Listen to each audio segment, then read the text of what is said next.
pour analyser le mouvement le plus général qui soit dans l'espace, c'est-à-dire le mouvement général composé, nous allons suivre le même fil conducteur que pour le mouvement composé général dans le plan. La première étape est d'établir les relations pour un repère en translation.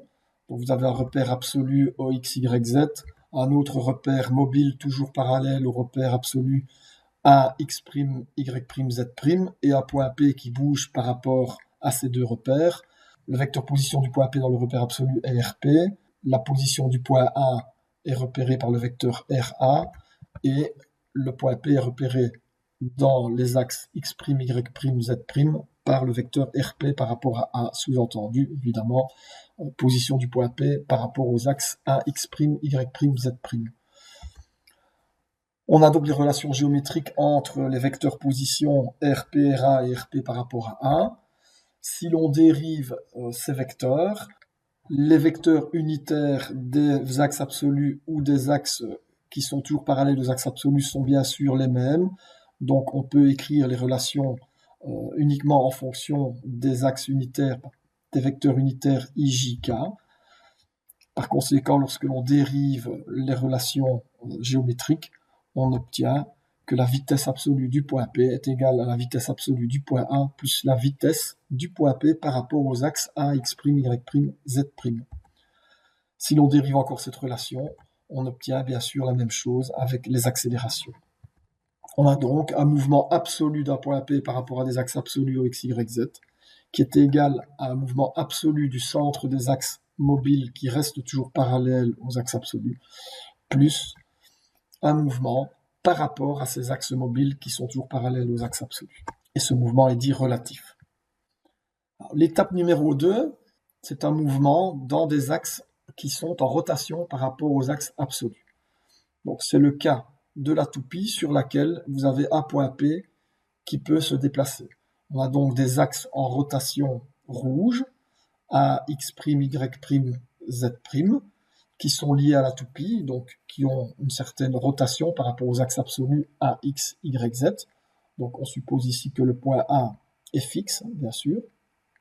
Et donc à tout moment, on a vu précédemment que le mouvement de la toupie pouvait s'exprimer comme un mouvement de rotation autour d'un axe à la vitesse angulaire oméga. Si le point P bouge par rapport aux axes tournants AX', Y', Z', on a vu qu'on pouvait écrire la vitesse du point P par rapport aux axes AX, Y, Z comme étant égale à une vitesse relative plus une vitesse d'entraînement.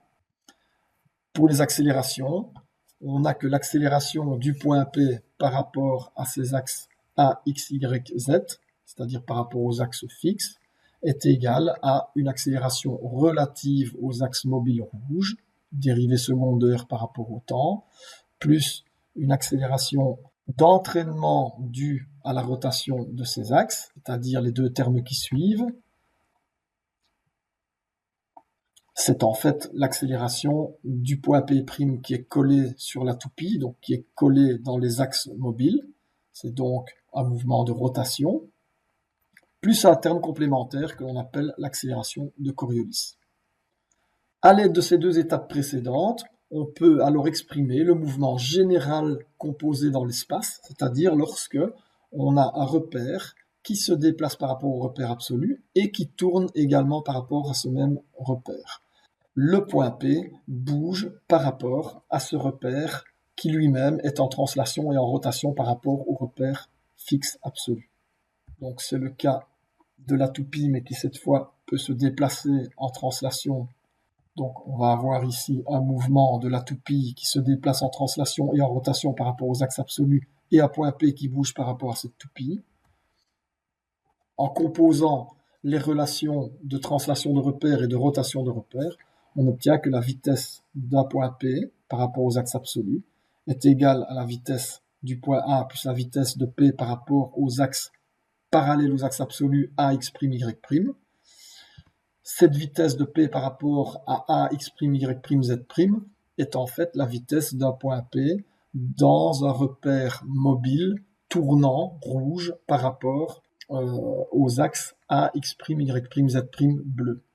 Et en remplaçant par les relations vues précédemment, on a que cette vitesse du point P par rapport aux axes AX', Y' bleu est égale à une vitesse relative, c'est-à-dire une dérivée ronde de R par rapport au temps, plus une vitesse d'entraînement, c'est-à-dire oméga vectoriellement par R, où R, bien sûr, est le vecteur AP.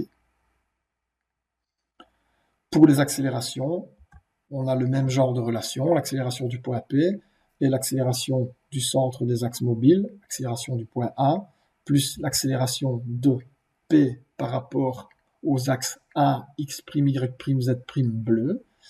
Et cette accélération peut s'exprimer comme une accélération relative aux axes rouges qui tournent, plus une accélération d'entraînement, plus l'accélération de Coriolis.